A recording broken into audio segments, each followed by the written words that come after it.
India's power sector is rapidly evolving with an installed capacity of 417.67 gigawatts as of 2024, to meet growing energy demands which are increasing by 6 to 7% annually. Now, Maharashtra plays a key role in balancing reliable power supply with the shift towards renewable energy. As renewable sources now account for 41.5% of India's capacity, the challenge lies in integrating clean energy while still relying on coal for substantial output. In this dynamic context, we are privileged to have with us Dr. P. Anbalagan, IAS, Chairman and MP of Maharashtra State Power Generation Company Limited, Mahagenco. Dr. Anbalagan, with over 23 years of distinguished service in the Indian Administrative Services, has brought his rich experience from various sectors and various government department roles. And since taking charge in September 2022, he has been instrumental in steering the company through complexities of power generation, regulation, and sustainability. Now, his leadership is not only ensuring Maharashtra's energy future, but also contributing to India's broader energy transition goals. Thank you so much for joining us today, Dr. Anbalagan. I'd like to start off by talking about your early experiences. What prompted you to take up a career in public service, and how has that shaped the leader that you are today? Namaskar. Greetings from my company, Mahagenco, Maharashtra State Power Generation Company Limited.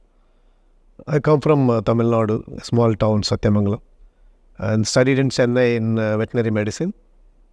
The veterinary and agriculture, you have a good environment. Sure. Typically for state services and UPSC. So that was the one reason which initially nudged me that I should also look into that. Secondly, of course, my parents, my mother and father, both of them were so much willing that I should be pursuing a career in administrative service than into like veterinary medicine. So with a lot of friends, then I thought that I should take up. That was the initial nudge I got from that. And how do you think that that has made you the leader that you are today? So almost I have 27 years of service. I was in like private company. I was also a doctor for some time. Then joined in state service in Tamil Nadu and served 2 years as SDM. Then joined in Maharashtra, almost completed 23 years, now it's 24th year. So spanning almost 27 years of career, I was SDM, I was collector, I was CEO. Typically for a role which I am into now, like managing a company, like handling a company of almost 40,000 crore revenue. So typically my stint in MIDC, I was a joint CEO of Maharashtra Industrial Development Corporation for almost 3 years and 5 months, and I was also CEO MIDC for 4 years. Like close to like 7.5 years a stint with MIDC, and in between I was there in Pollution Control Board as MS and CEO for 4 years. This 11 years really shaped me into that water, because I used to handle almost 11 years business. So used to facilitate the business, used to get the land for the business, then used to regulate the business. Now I am running the business. Yeah. That's it. So interesting, and such an extensive career that you've had spanning across sectors. I'm going to come to now understanding Maharashtra's contribution, because I have the numbers here in front of me. India's total installed power capacity stands at approximately 417.67 gigawatts as of 2024, with Maharashtra understandably contributing a significant portion. So how do you view Maharashtra's role in leading the nation's energy supply, especially in the context of growing demands and, industrial expansion? Maharashtra is like, I would say, a very strategic state. If you look into Maharashtra, it's like a 10% of everything. Be it a land mass, be it a population, but economic terms, it's close to around 15%. Industrial productivity, for example, if you take up exports, almost close to 20%. That way, Maharashtra is I would say like it's a single largest economy of the country, which is like marching towards $1 trillion economy. So quite a huge economy, I mean the biggest subnational economy in the country. So that way it has a lot of inherent potential, inherent capabilities. And you look at strategic location of Mumbai, and you have like Mumbai, Pune, Nasik, Aurangabad, and they are all growth centers. And it is, I would say the tier 2 cities like even like Solapur, Kolhapur, Sangli, Parbani, all these smaller towns are also coming up with lot of industry, but typically spreading across more than 10 to 12 sectors. If you look at top 10 to 15 sectors, either Maharashtra is number 1 or number 2 or number 3 in all the 12 sectors. Even be it gems and jewelry, electronics, automobile, anything. Right. So that way, secondly, now data center, which is like a power intensive thing. You will say almost in country, if everything goes good, close to around 70% of the data centers will be only in Maharashtra, but typically in Mumbai, something will be in interland of maybe Pune and Nagpur. So that way power generation is going to be main power requirement is going to be a major issue. Maharashtra has rightly said we have a 47, you said 471, is 47 gigawatt is our installed, exactly 10% of that. And the state has a massive resource adequacy plan, well thought of, phase 1 till 2030 and phase 2 till 2035. So that way like mix of like a thermal and most of them are renewable. We will be adding close to around another 20-25 gigawatt in another like 7-8 years. Right. So that way like the state is fully geared up. Totally, as always, as always. More data actually now showing that Maharashtra, the peak power, the demand for it actually hit around 25,000 megawatts is what we saw in 2023. So with rising industrial and urban power demands, now how are you addressing that need for increased capacity, but while at the same time also ensuring that there's reliable and uninterrupted supply? Absolutely. See, peak demand, if you look at the trend, till 2030, it's going to be roughly CAGR of 6.5%. Okay. After that, it's roughly 5.5% from like 2003 to 2035. So typically we expect Maharashtra demand to be roughly around, peak demand will be 45 gigawatt in 2030 and literally 55 in 2035. Then again, if you look at MSEDCL, which I am close to around 35 to 40% supply, roughly around 41 to 51. So maybe by 2030, only MSEDCL demand will be close to around 41 gigawatt, and in another 2035 it will be around 51 gigawatt. This is one thing. Secondly, basically the peak demand now, as of now, it's conventionally it is being addressed through hydro projects. Okay. And sometimes gas, because you know a scarcity of the gas, we don't get gas.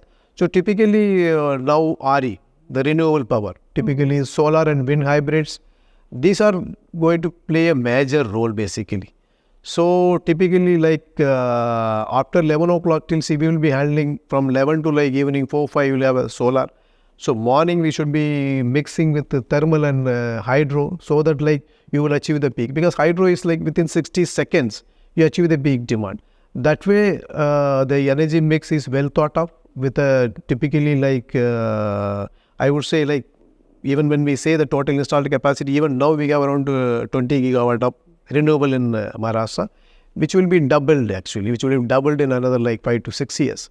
So that way there will be a renewable component, solar, wind, and also we have a modest pump storage, which is a Guardian, which is a 250 megawatt. We are also looking at, maybe in future, we are looking at a pump storage as a major, like typically a mechanism to handle the peaks, both in the like morning peak and the evening peak. So pump storages, even Mahagenco is looking at developing close to around 3,000 megawatt in another close to 10 years with companies like SGV and other like central government PSUs. So typically lot of private investors also going to play, because now Mahagenco is alone not going to put up the show. Of course. So typically if you look at almost, if you say if 1 lakh crore is going to be spent, roughly I will be spending around 30 to 40,000, but 60,000 has to come from the private place. Lot of public-private partnership is going to happen. Lot of private investments are going to happen. Hopefully, whatever resource adequacy plan is there, that finances things were worked out, and hopefully we should be able to make it. I'm absolutely sure of that, sir. You kept talking about renewable energy, so I'm going to scratch a little more and ask you to elaborate on that, because Maharashtra has been the pioneer when it comes to implementing energy saving measures, and we've even seen the state actually achieving a power surplus. So that's reducing its dependence. How do you plan on keeping that up and on sustaining it?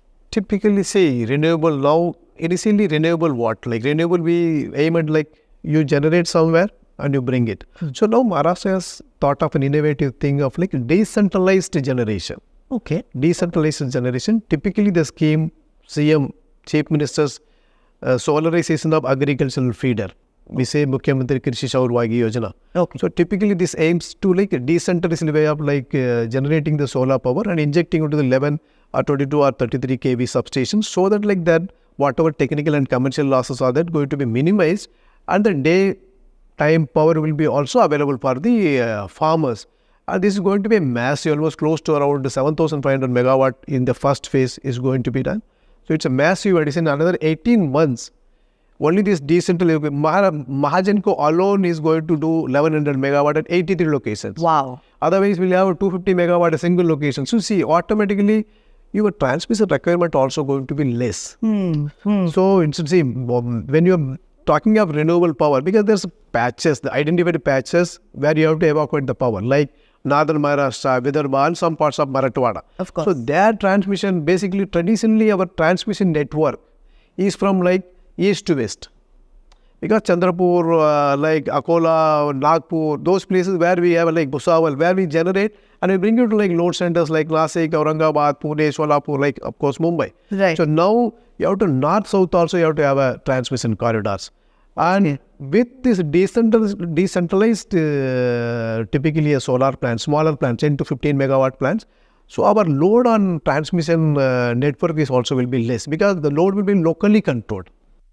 And secondly, with I am being like a major 10,000 megawatt thermal guy, so I should be worried about this renewable in case as a company. Though the mandate is like we also go like 50% of the generation should be from renewable. Right. So we are looking at like techniques like innovations like flexible operations. So if I have like 660 megawatt of plant, I should be operating comfortably at 40% of its capacity. Okay. So that is where basically you should be able to manage the grid in a smarter way.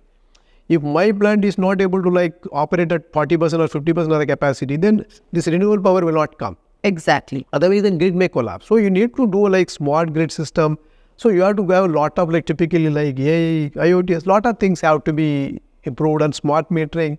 So this decentralized load should be parallelly should take care of typically I would say the local grid issues. So, but having said that, and just for you to elaborate some more, I think there is a delicate balance that needs to be struck over here, considering that coal still accounts for about 50% of Maharashtra's energy production. So, how is it that you maintain that balance in that particular framework?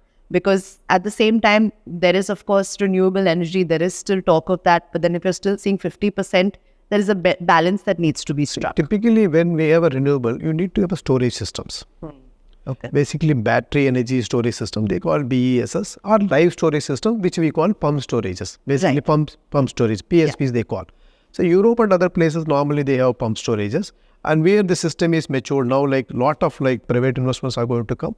So, till I would say the ecosystem matures for the like PSPs, it will take another 10 years, and even for the battery storage to come, then ultimately we need to do that flexible operation of the thermal plants. And typically with Maharashtra looking into this decentralized solar plants, probably this transmission network pressure also will be considerably reduced, unlike in other states. Okay. Because for example, I said like for 1100 things roughly around, suppose if I am doing it like 7,000 megawatt, it will be at 700 locations. So I'm not going to like transport all the way, because they are all being consumed. They will be locally generated within 3 to 5 kilometers and they will be consumed. So flexible operation is one which like really all the thermal plants should invest. Germany is doing it.